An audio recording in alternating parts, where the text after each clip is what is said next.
Добро вечер, почитувани, во најновото издание на 24 анализа. Дали средбите на лидерот на СДСМ Зоран Заев со албанските опозицијски партии, кои се случуваат деновиве, би можело да значат дека е можно за прв пат формирање на меѓуетничка македонско-албанска коалиција? Дали здружувањето на целокупните опозицијски сили ќе дадат на СДСМ подобри позиции наспроти трите партии ВМРО, ДПМН, ДУИ и ДП?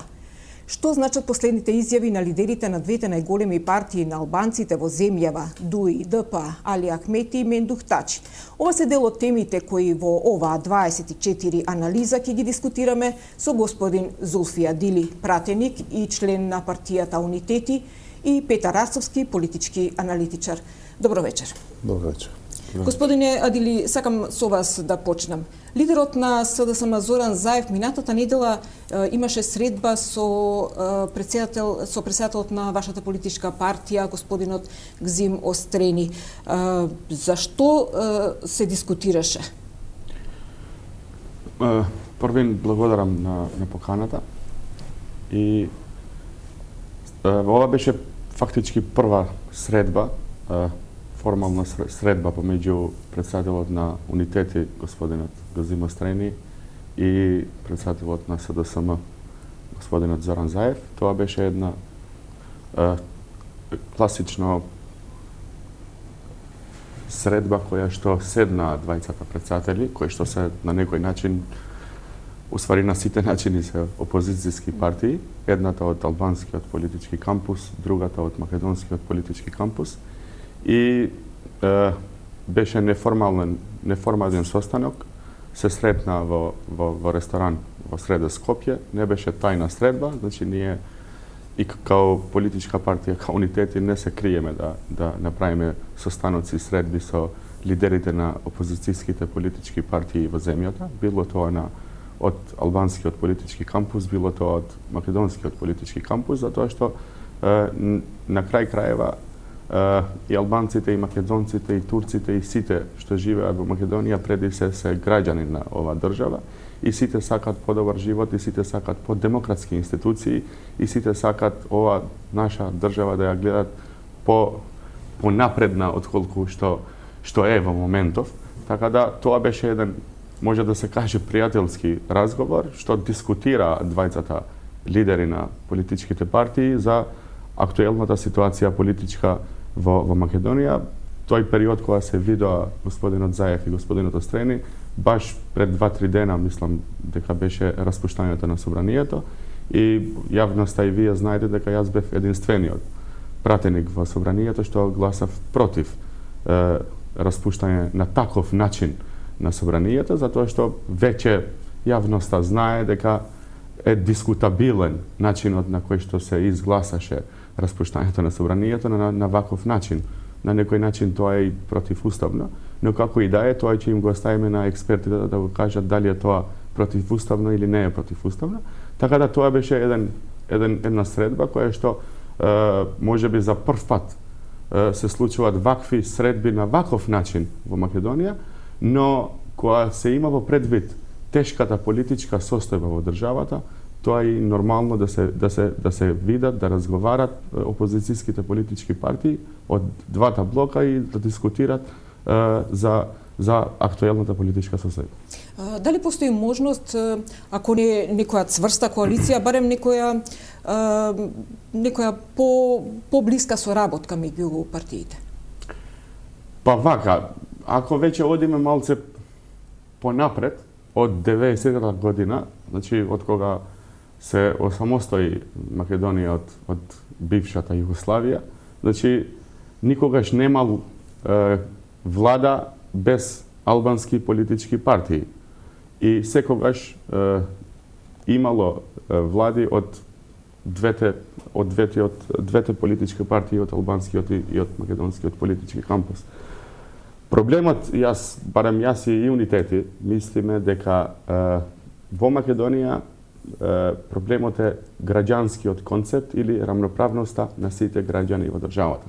На крај краева, сите граѓани во Македонија треба да се чувствуваат, и институциите и државата треба да ги гледа како граѓани на оваа држава, затоа што тие имат сите документи и плаќаат данок и значи и работат во оваа држава и си мислат добро на оваа држава. Значи зборувам освен македонците. Што не мора да значи дека и македонскиот политички блок, зборувам као политички партии, и ВМРО, и СДСМ, пошто овие двете се поголеми политички партии кои што од 90-та година биле на власт. И едната страна и другата страна. Значи, еден период беше ПДП, па после ДПА, па после ДУИ, па пак ДПА и така натаму. Значи, секогаш направиле некаков си договор после изборен договор за формирање на влада од двете политички партии од двата блока. Но, кој е резултатот фактички? Што постигнавме од 90-та година до сега?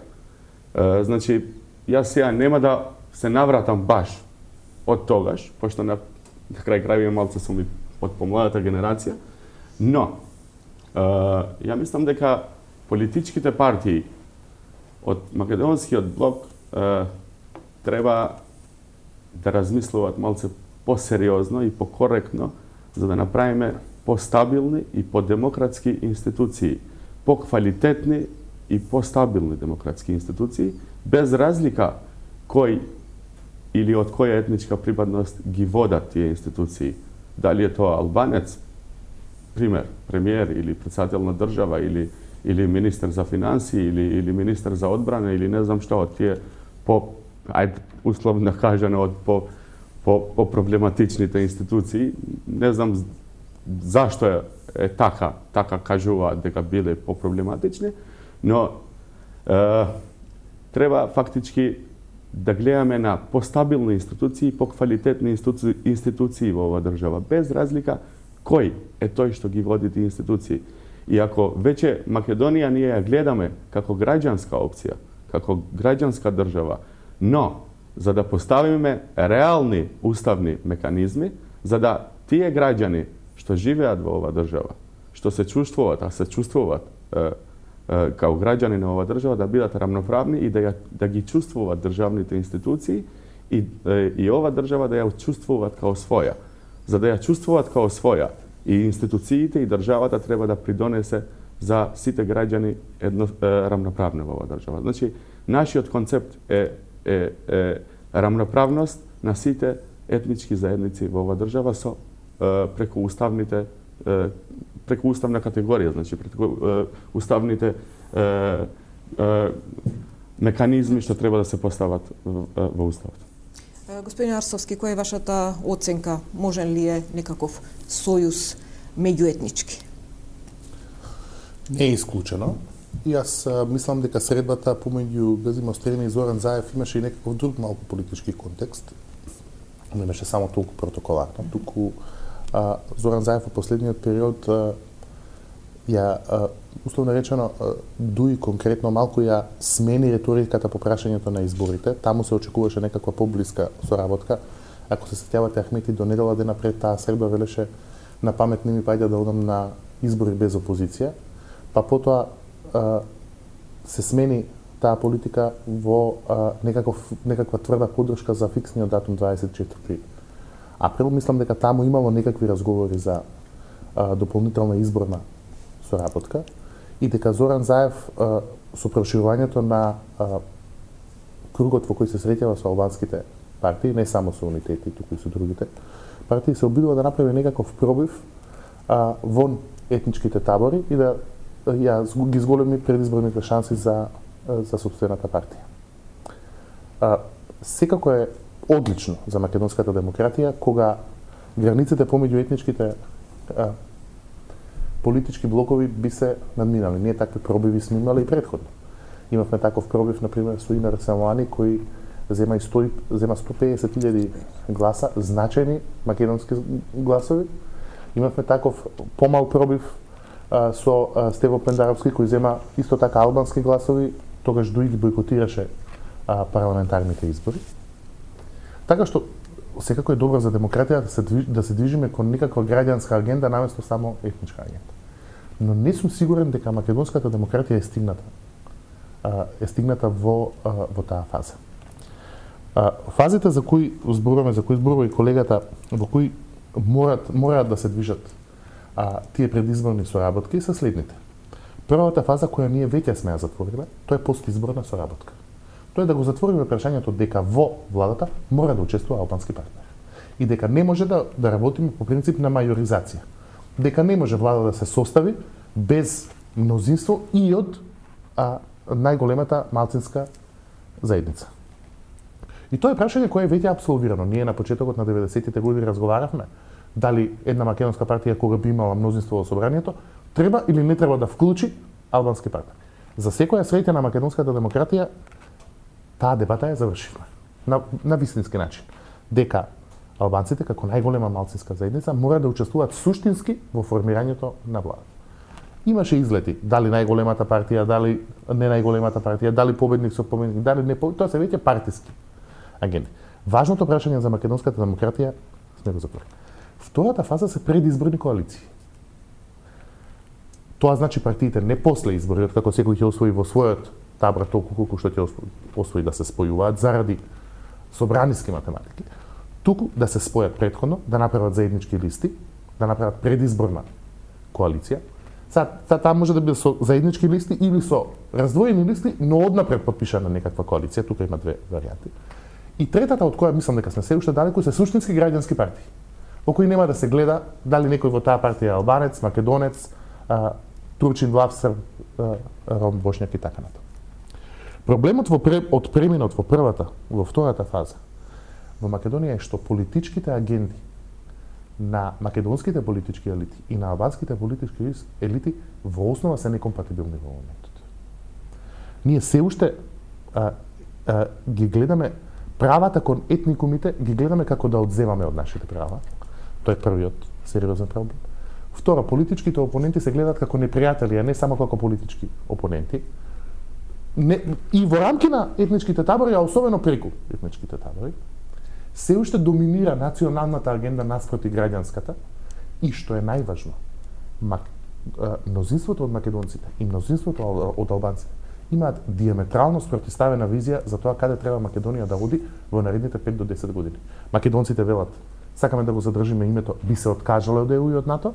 Албанците велат ние сакаме ЕУ и НАТО веднаш и би се откажале од името. Тоа се суштински некомпатибилни агенди кои прават преминот од првата во втората фаза на соработката во повеќе етничка коалиција да е во моментот проблематичен. Не ќе видиме сега тоа како ќе се развива. Во моментот од македонските политичари Заев изгледа дека е најприфатлив за мултиетничко коалицирање, но се уште партиите и од македонскиот и од албанскиот блок се плашат дека таквата соработка ќе им отвори на нивните политички опоненти простор за напад дека на некаков начин ги предале нивните етничко-национални интереси. Следува еден интересен период и јас не исклучувам дека такви разговори ќе продолжат во овој период. Дали сме ние зрели за некаква предизборна коалиција, дали со заеднички или со одвоени листи, не знам. И тука е интересно да се навлезе малку во предизборната математика, да видиме заеднички листи во која изборна единица можат да донесат, во која изборна единица можат да изгубат, имајќи предвид целата комбинација. Но за тоа потоа, мислам дека во оваа фаза е добро што се отвара таа дебата, бидејќи ние тоа прашање мора да го дестигматизираме. Така. Господин Адили Арсовски спомна различни ставови, различни изјави на господинот Али Ахмети, претседател на ДУИ. Вие доскоро бевте во оваа партија. Би сакала да малце да проанализираме овие последниве две изјави во врска со датумот на изборите, во која што пред минатата недела тој рече дека не е можно поместување на датумот негде јули, како што бара јуни или јули, како што бара Заев, поради рамазанските пости, па вчера имаме дека нова изјава вели да, може нов датум, меѓутоа со нов договор. Точно дека до скоро и јас и господинот Острени бевме во ДУИ, ние тоа не го оспоруваме, значи ние не дека бевме во ДУИ, ние сме и двајцата и други, ама зборувам сега за господинот Острени и за мене, сме основачите на ДУИ, значи од почетокот. И точно дека го познаваме господинот Ахмети и тоа многу добро. Пред да одговарам на вашите прашања, само сакам да се надоврзам со тоа што го каже господинот Арсовски во врска со името, со евроинтеграциите и така натаму. Значи, ако малце навлеземе понатаму од 2006 па навака, значи кога Никола Груевски и ВМРО ДПМН дојде на власт, треба само малце да се вратиме назад и да помислуваме дека тогаш Никола Груевски кажуваше дека тоа прашање ќе го на некој начин ќе го реши за многу краток период. Не го реши. Значи Македонија од кога дојде како голем реформатор Никола Груевски за крупните прашања, не ги реши големите прашања. Името, црквата, проблемот со Бугарија и така натаму и така натаму. Значи зборуваме за 3 крупни големи прашања кои што господинот Груевски дојде на власт на некој начин како голем револуционер или херој со овие 3 прашања. Македонската јавност и македонците како етничка припадност, ова мислам дека го знаат и треба да го знаат. Ние, албанците, од овој аспект, не дека не чувствуваме никаков проблем. Да, за нас битно е какво име ќе има Република Македонија. Знаеш зашто? Затоа што и мојот пасош као граѓанин на оваа држава ќе има такво име какво што има твојот пасош, твојот документ. И така натаму, и така натаму. Јас неќам која ќе излезам надвор од Македонија да ме викат не знам како. Јасно. Значи, зборувам сега као граѓанин и као етнички албанец на оваа држава. Значи, ние албанците и тоа како сме заинтересирани да помагаме во овој дел. Но, како почна Никола Груевски со овие 3 крупни прашања, тоа веќе се гледа.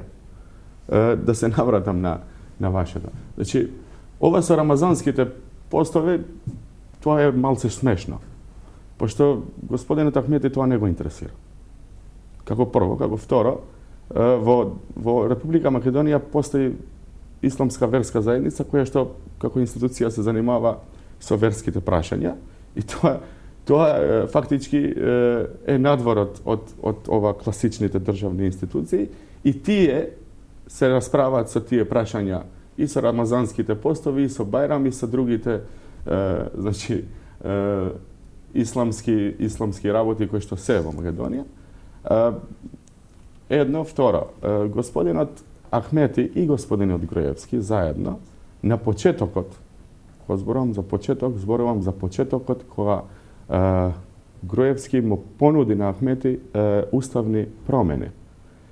И тогаш викаа и двајцата дека нема политичка криза во Македонија, пошто они мислеа дека имат 82 пратеника и ќе ги поминат сите своји договорени работи, така да се израза, и тоа ќе биде се во ред, све окей и така натаму. Но, не бидна така. Не бидна така затоа што таа понуда што му ја направи, значи, господин Груевски на Ахмети за уставните промени, реално не беше опфатено ниту еден проблем, така да се изразам, на албанската етничка заедница во Македонија. Зборувам за уставните промени. Ако веќе влегуваме во уставни промени, или ќе влегуваме во суштински уставни промени, или ќе го оставиме овој устав каков што ние, ама да го почитуваме. Не да излеземе над уставот и над законите на оваа држава. Уставот или законите се менуваат во тој момент кога ќе видиме дека нешто не оди на кај добро, не на кај лошо. Не сега да менуваме ние или устав или закон затоа што еве така сме се договориле во овој случај и да видиме што нас ни одговара како два коалициони партнери. Ќе го спомнам тука и сменувањето на државниот символ. Зборувам сега за лавот. Што му требаше ова на Ахмет? Што му требаше ова и на Груевски? Да, тоа што го спомна и господинот Арсовски. Дали ние сакаме да направиме граѓанска држава или етничка држава? Ако сакаме да направиме граѓанска држава, тогаш ајде да направиме граѓанска држава. Ако ние цело време не само од 90-те години, и пред тоа, во ова Македонија, и албанците и македонците како две поголеми етнички заедници живееле и функционирале на некој начин. Тогаш, кој е проблемот некој да постави свој етнички символ, ако е лавот? Добро, лавот е повеќе партиски него државен, но ова го спомнувам затоа што и уставните промени и ова символот на државата беа на некој начин работи кои што беа договорени меѓу овие двајца, меѓу Ахмети и Груевски, и тоа не беа суштински работи за државата. И на крај, кога не поминаа тие уставни промени,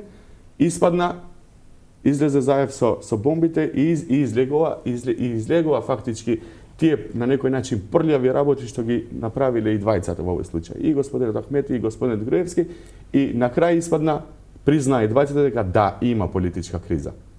И зашто стигнавме ние до ова политичка криза? Сега, дали ќе се смени датумот на изборите, дали треба да има пак да се сретнат четворицата лидери или нема да се сретнат, тоа е повеќе техничко прашање, него суштинско прашање.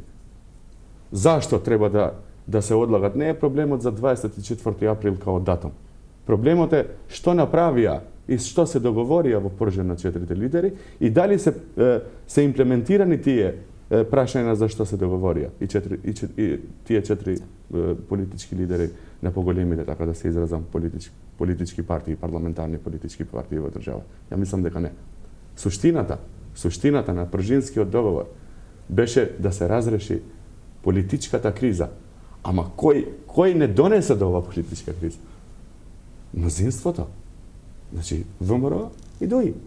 Во овој случај ДПА вака индиректно малце е влезена во ова, така да кажам, тројна коалиција, пошто кога му одговара на Менду Тачи, ги прифаќа предлозите на Груевски, кога се договарат за некои ситни работи меѓу себе со Груевски, ги прифаќа, кога не ги прифаќа. И изиграва опозиција. Не е опозиција тоа, реално. Зборувам сега за албанската опозиција.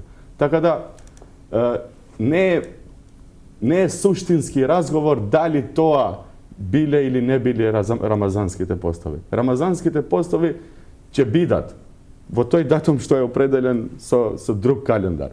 Тоа не зависи ни од Ахмети, ни од Груевски, ни од никога. Мислам, работиве се многу јасни. И не е тоа е повеќе смешна работа него реалност. Господин Атанасовски, Ахмети исто така рече дека со одложувањето на датумот на изборите, односно датумот кој што го бара Заев, јуни или јули, тогаш ќе сме го изгубиле самитот на НАТО што се одржува во тој термин. Каква врска имаат изборите, датумот на изборите со самитот? Сега навлегуваме малку во просторот на шпекулации, а тоа е дека одржувањето на чисти избори, кога велам чисти избори, велам избори кои меѓународната заедница ќе ги прогласи за чисти. Не верувам дека домашните актери во овој процес било кога ќе се согласат дека тие избори биле навистина како што треба, бидејќи реално за тоа нема време. Ниту пак имаше време уште од почетокот на Пришинскиот договор, ниту пак Пришинскиот договор има целосен мандат за да обезбеди реално фер атмосфера. Доколку има некакви чисти избори, можеме да се надеваме, можеби, на некаков по-повластен статус во рамки на НАТО на предстојниот самит. Не зборуваме за членство, бидејќи тоа сепак се носи со консензус, но можеме да очекуваме некакво постратешко партнерство, вклучување на членот 6 од повелбата на НАТО да важи и за Македонија, некакво по-сериозно интегрирање во смисла на НАТО командата и така натаму. Секако дека меѓународната заедница за обврските што ќе ги преземеме условно речено би донела и некаков морков, а не само стап. Мислам дека е тоа некаков разговор, иако знаете како тука не е проблем во вордингот. Македонија нема проблем со членството во НАТО во вордингот. Ние сите обврски од членството на НАТО и вака и така ги исполнуваме. Што со домашни реформи на армијата, што со учество во странските мисии, што со партнерството за мир. Проблемот е политички. Ние мора да го решиме проблемот со името со Грција, ако сакаме да го направиме на ридниот чекор, видите, НАТО не е веќе само воена, туку е и политичка алијанса. И таа влијае на стабилизација на домашната политичка сцена, на воопшто економскиот развој, на странските инвестиции, па ако сакате на цените на квадратот на становите. Така што тоа не е веќе само воено прашање. Мислам дека за тоа станува збор во овој предизборни математики. Така, господин Адили, од една страна ги имаме изјавите на Ахмети, но во исто време и лидерот на ДПА Мендух Тачи најави дека ќе го напушти договорот од Пржино. Што значи ова? Дали ова е еден вид одработување за Груевски за уништување на договорот од Пржино? Јас во овој случај и двајцата, и Ахмети, и Груевски, и Тачи, зборувам за Мендух Тачи, испаѓаат дека не се сериозни веќе. Пошто пред да донесат таква одлука, они треба да размислуваат порано кај влегуваат и што прават во тој состанок во Пржино. Прво, второ. Тоа пред малце го спомнав дека се работи за овој договор дојде како резултат на политичката криза. Што во суштина која им беше улогата и на Ахмети и на господинот Тачи во тој состав на тие 4 политички партии во посредниство на меѓународниот фактор. Значи, сега еве, конкретно зборуваме, пошто топ тема е веќе прочистување на гласачкиот список. Па, во моментов имаш 1.800.000 гласачи.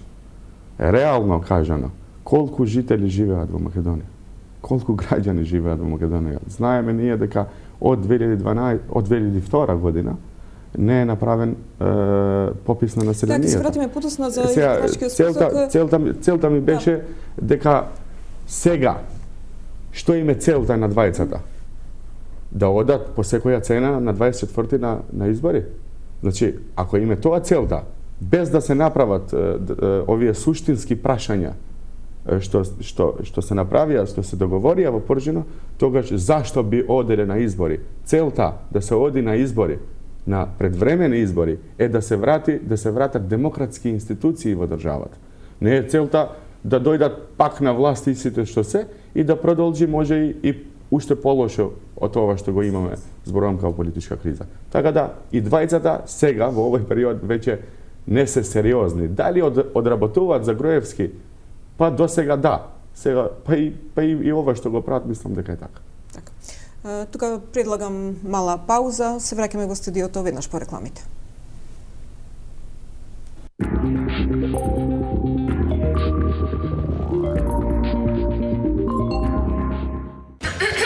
Мислам дека е време да почнеме да живееме заедно. Опа, женитба!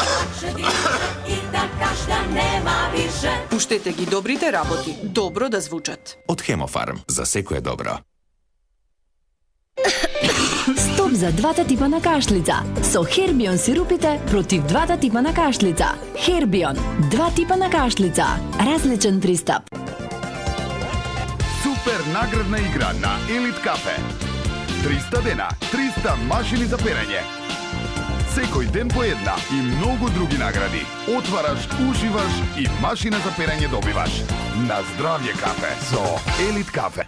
Септаназал делува брзо, по само 5 до 10 минути, ја штети и лекува носната слузница. И повторно можам лесно да дишам. Септаназал помага при затнат нос и лекува. Најновиот производ од лабораторијата на доктор Тајс, сирупот Мукоплан Пршлен, помага брзо при упорна и продуктивна кашлица, а препорачлив е за млади и возрастни. Специјалната активна формула го ослободува густиот секрет и ви овозможува слободно да дишете. А Мукоплан сирупот од тегавец помага при сува кашлица. Мукоплант од доктор Тајс е непобедлив тим против кашлица. Хотел Тино, Охрид, сместен во идиличен пејзаж на населбата Свети Стефан со поглед на прекрасното Охридско езеро. Располага со спа и велнес центар, џакузи, внатрешен и надворешен базен, базен за деца, детско игралиште и сала за состаноци, ресторан и летна тераса со капацитет од 250 гости. Хотел Тино, Свети Стефан. Кога е сончев ден, кога си радосен, слушаш среќен глас и кога вистинската љубов е околу нас, тогаш славиме, раце пружаме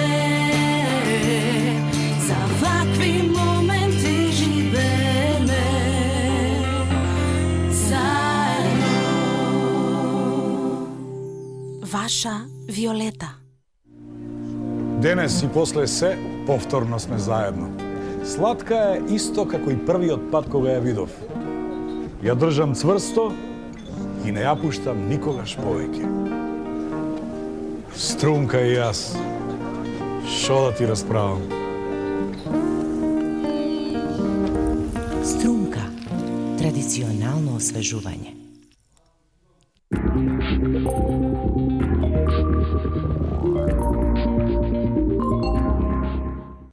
Продолжуваме со вечерашната 24 анализа со Зулфи Адили, пратеник и член на Унитети, и Петар Арсовски, политички аналитичар. Говоревме за некакви обиди да се минира договорот од Пржино. Дали и сите овие притисоци што последно време ги гледаме со некакви закани, со некакви кривични пријави кон Катица Јанева и специјалното јавно обвинителство, исто може да биде знак дека се сака да се урне политичкиот договор? Знаете како, јас повеќе овие кривични пријави против обвинителите на Катица Јанева ги гледам, ги толкувам како потези кои имаат за цел да превенираат некаква посериозна криза. Тоа ми говори дека во специјалното јавно обвинителство најверојатно се процесираат кривични пријави на некаков посериозен начин. Нема друго објаснување за хистеријата која владае кон специјалното јавно обвинителство, одошто дека таму се подготвуваат сериозни предмети, можеби против звучни имиња на политичката сцена. Кривичните пријави кои се поднесени се дека специјалниот јавен обвинител ги притискал, условно речено, сведоците да кажат се во предистражната или истражната постапка. Па се разбира дека ги притиска, тоа му е работа. На секој обвинител му е работа да извади се што може од некој кој потенцијално може да биде обвинет. Мислам дека саботажата на Пржинскиот договор не му врши работа на никого. На крајот, единствениот излез од политичката криза можат да бидат избори кои сите домашни чинители ги сметаат за, условно речено, конечен резултат на пресметка на политичките сили, а и меѓународна заедница ќе ги означи како барем делумно фер и слободни избори. Вие не можете да очекувате дека кризата ќе се реши, односно дека ќе влеземе во помирни води, ако на тие избори една од двете најголеми политички партии не учествува. Тоа нема да биде разрешница на кризата. Се разбира дека вие можете на крајот да ги спроведете изборите на 24 април, се да сам ако сака нека учествува, ако не сака нека не учествува. И тоа дури може да се случи и со поддршка на меѓународната заедница. Гледаме како тргнале работите, дека таму не е до крај јасно каква агенда целата меѓународна заедница заставува. Но да не се лажеме дека тоа ќе значи разрешница на политичката криза. Не. Тоа ќе ја бутне Македонија, ќе ја втурне во една по-сериозна политичка криза, во која уште поголем дел од граѓаните ќе станат цинични кон политика, незадоволни од својата репрезентација и така натаму и така. Така што мислам дека овие последни потези се некаков обид да се најде некакво решение во кое сите партии сепак би учествувале, а би имало време да се исполни барем дел од обврските преземени од договорот во Пршино. Бидејќи сите обврски не може да се спроведат. Вие од утре, ако станат медиумите слободни, сепак нема доволно време до изборите да се направи фер амбиент. Бидејќи медиумите треба да се малку подолго време слободни, за граѓаните слободно да може да изразат својата волја на избори. Не е доволно 2 дена пред изборите или уште полоша во изборниот молк одеднаш да станат медиумите слободни. Тоа не врши работа. Од друга страна треба да имате предвид дека реално Европската унија е заинтересирана и за мигрантската криза. Те имаат поголеми проблеми одошто политичката криза во Македонија. Кога ќе се запролети, кога ќе се затопли, мигрантите ќе почнат да доаѓаат. И тоа нема да ги чека македонските избори. Затоа што времето ќе биде подобро, нема да биде толку студено, се најавува сериозен наплив на бегалци. Паралелно со тоа, Грција не може да ја контролира не само што не сака во смисла на политика на Европска унија, туку и не може својата граница целосно да ја контролира. Голем дел од границата на Грција е водена. Таму гледате дека мигранти се дават по 10-12 мигранти секој ден затоа што со кајчиња, со чунки преминуваат и тоа не може да се контролира како што треба. Единствена реална територија која не е дел од Шенгенскиот договор, а при тоа има подпишано договори за реадмисија со Европската унија и Македонија. И логично е тука да се постави некаков процесинг центар, не е тоа тесно грело, ниту пак е некаква блокада на границите, него процесинг центар за оние кои навистина треба да добијат бегалски статус да можат да продолжат, а тие што не да бидат искренувани на некаков нормален начин. И мислам дека тоа е сериозен дел од причините зошто и меѓународната заедница, односно конкретно Европската унија, притиска за одржување на побрзи избори. Инаку најлогично решение би било изборите се одложат за септември. Бидејќи гледаме дека со оваа политичка волја и со овие сопки кои се случуваат, ние и да ги одложиме за една недела, 2 недели, 3 недели, нема нешто значајно да го смениме целото политичко милје. Но мислам дека долготрајна нестабилност во Македонија не одговара на Европската унија, а Соединетите Американски држави можеби не го делат тој став до крај, но нема заради Македонија да се ги расипат носите со Европската унија, каде таа криза е поистакната и по-реално ги тангира. Така што мислам дека поверојатен исход од работите е да се притиснат сите партии да учествуваат на некакви побрзи избори, без оглед дали тоа ќе биде 24 април, 22 мај, 29 мај, 5 јуни, не е важно. Но мислам дека тука треба да се гледа решението за датумите. И се разбира, тоа не е доволно за целосно чистење на избирачкиот список, бидејќи избирачкиот список и без попис не може да се исчисти, не е доволно за да се спроведат целосни реформи во медиумите, но е некаква можност дел од тие работи да се поправат и да останат како трајна инвестиција. Бидејќи треба да имаме предвид дека меѓународната заедница во правењето на овие реформи, како специјално јавно обвинителство, учество на опозицијата во ДИК, учество на опозицијата во Комисијата за спречување корупција и така натаму, сакаат да ги направат трајни придобивки. Тие ако се растори договорот од пржино, се бришат како со гумичка.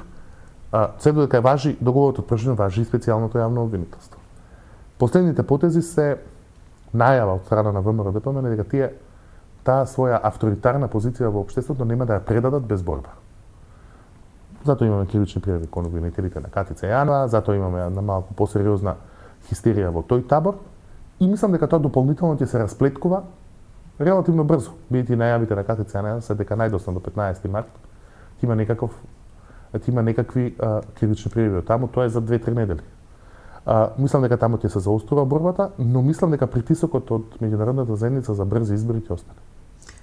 Ќе издржи ли Катица Јанева на вакви притисоци? Не е до Катица Јанева. Прашањето е дали меѓународната заедница која де факто е гарант на тоа. Сепак се тоа силни и сериозни притисоци.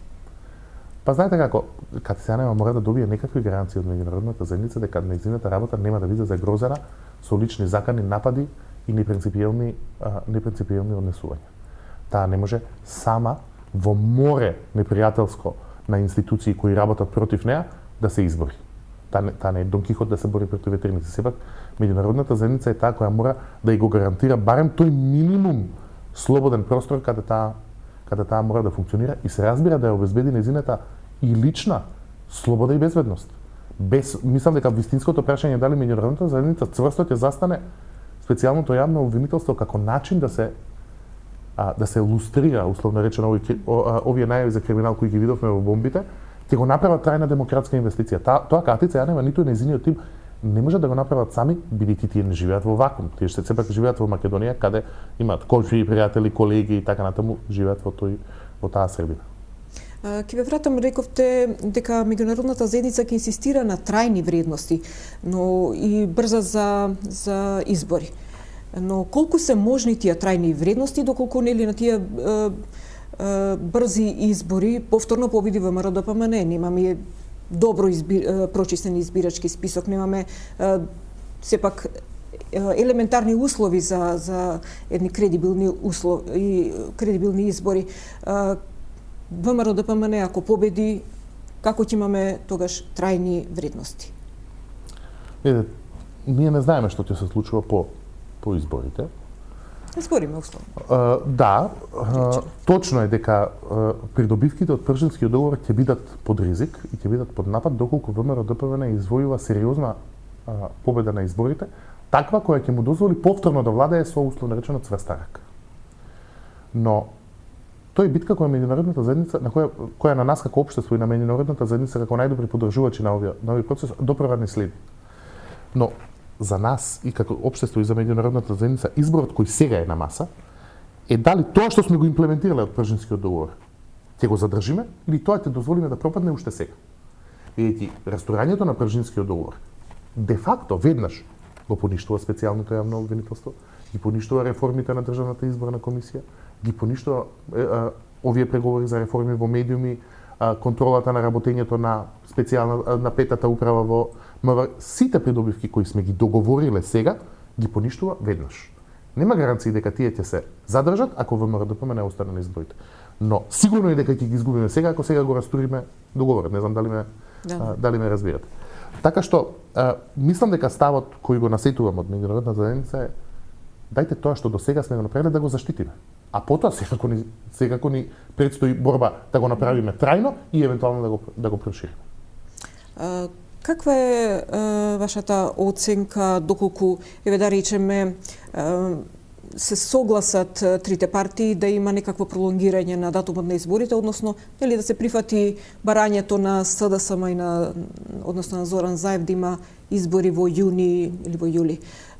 Колку во тој уште месец и пол би можело да се постигнат некакви елементарни услови за демократски избори?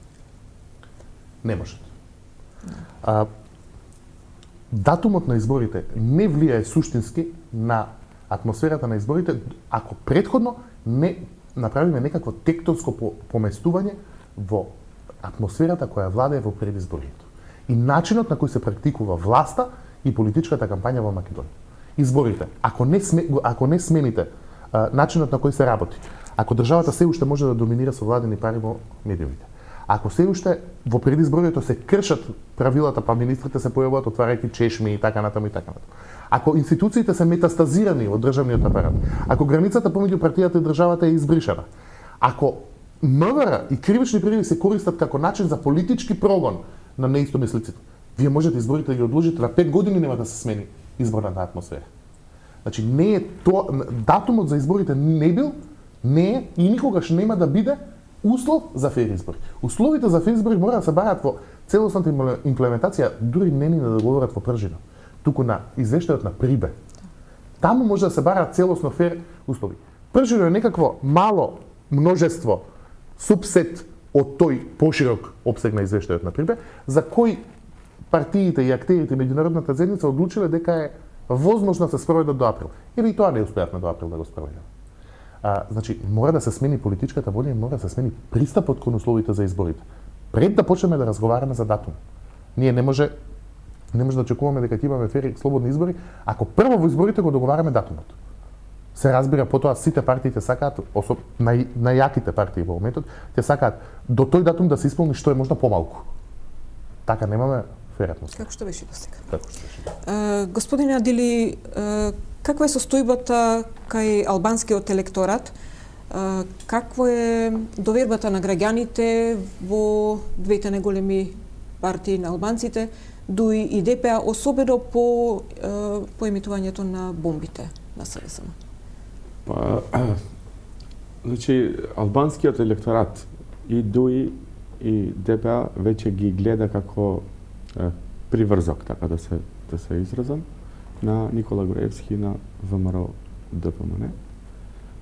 На некој начин ги гледа како ограноци или подограноци на ВМРО ДПМН. И едната и другата политичка партија, што се поголеми во албанскиот политички кампус. Веќе работиве, ние ги знаевме, но веќе сега по излегување на бомбите, веќе и јавноста ги дозна кои се бизнес сделките помеѓу известни функционери на ДУИ и на ВМРО, која била улогата на Менду Фачи и ДПА цело време, значи во врска со Никола Груевски и со ВМРО, така да секој ден паѓа таа доверба што ја имале и ДУИ и ДПА. Сега јас само на кратко во врска со разговорот што го кажа пред малце господин, во врска со специјалното обвинителство. Со Пршинскиот договор, значи законот за специјално обвинителство се изгласа во собранието и таа има мандат од 5 години. Пред, мислам, денеска или вчера слушнав нега по медиуми, координаторот на пратеничката група на ДУИ, Талат Џафери, кажал дека до 24 април ние можеме 24 пати да ја разрешиме од функцијата Катица Јанева како специјален обвинител. Ако работиве ги гледаме вака, на ваков начин, на кого ќе му текне од мнозинството и од ДУИ и од ВМРО да излезе и да каже можеме ние во собранието да те разрешиме, па фактички веќе продолжуваат овие притисоци. Целта на поставување на специјалното обвинителство беше затоа што не функционираше јавното обвинителство во државата. Иначе да функционираше јавното обвинителство, зашто ни требаше специјално обвинителство? Тоа е по закон. Хипотетички кажано, што ако и после овие избори продолжи да владеат овие две политички партии, дали ќе постои тогаш специјалното јавно обвинителство? Ако таа е поставена за да ги реши по закон овие, значи зборуваме конкретно за бомбите од кои што излегува, тогаш таа треба да продолжи без разлика кој ќе биде исходот на изборите. Но дали тоа ќе го остава владеачкото мнозинство после тие разговори што ги кажа председателот на ВМРО Никола Груевски во нивните собери, дека ќе ги извади на клоци и така натаму, тоа веќе работиве одат на најлоша и најлоша. Значи, целта ми е, да кажам, ако веќе имаме некаков си договор Пршински, кој што веќе се гарант меѓународната заедница, ние имавме еден уште појак меѓународен политички договор во Македонија. Тоа беше Охридскиот договор. Уствари е. Да, уште што се исполнува. Уште е. И зборуваме што се постигна, пошто тој Охридски договор стана устав. Дали нашите политичари, без разлика од кој политички блок и од кој политички кампус, успеа да го имплементират или не, за да направиме стабилни држави, демократски институции и да одиме, значи, во таа страна кај што на некој начин ние сакаме да имаме рамноправности и да живееме во нормална држава и во демократски институции. Тоа не се постигна.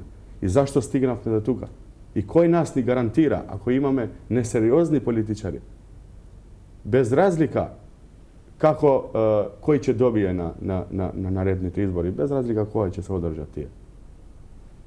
Целта наша би била и е да имаме сериозни политичари за да се вратат институциите во нормала.